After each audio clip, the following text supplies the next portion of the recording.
Coucou! Dans cette vidéo, je vais vous parler du livre Nos pères, nos frères, nos amis, dans la tête des hommes violents de Mathieu Palin. Ce livre a été publié début 2023. Mathieu Palin est un journaliste et il a enquêté pendant 4 ans sur l'univers des hommes violents. Pendant ces 4 ans, il s'est rendu dans des groupes de discussion d'hommes qui ont été condamnés pour avoir battu leurs femmes, qu'il a voulu décrypter à travers ce livre qui se déclenche dans la tête des hommes qui battent leurs femmes. Il nous explique également son rapport à la virilité, à la violence, et c'est le mouvement MeToo qui lui a fait prendre conscience que des femmes, notamment proches de lui, ont également été victimes de violences ou d'agressions de la part d'hommes.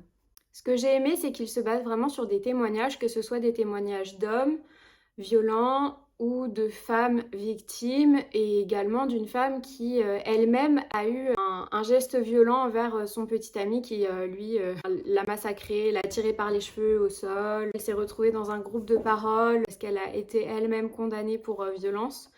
Donc vraiment c'est quelque chose qui concerne tout le monde. Donc, je vais vous citer un passage. Le truc avec la violence conjugale, c'est qu'on ne se sent pas concerné.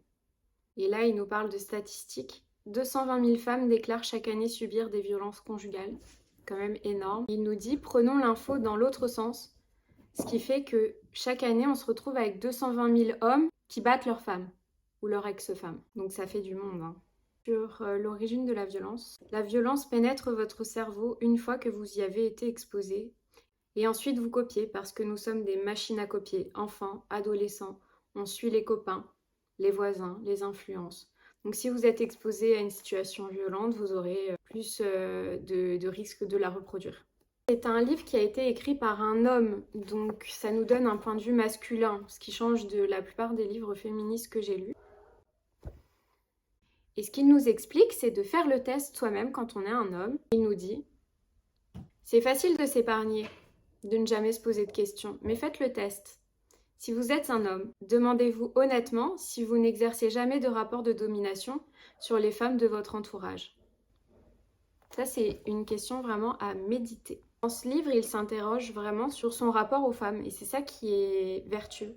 Quelque part, il montre l'exemple à d'autres hommes. Ce qui est assez fou quand on lit ce livre, c'est de se rendre compte que la plupart des hommes qui ont été condamnés pour violence conjugale se considèrent comme des victimes du système. Ils disent souvent que la femme l'a cherché et en fait ils font preuve d'un manque total d'empathie. Voilà pour ce livre, je vous souhaite de belles lectures et je vous dis à bientôt pour de prochaines vidéos.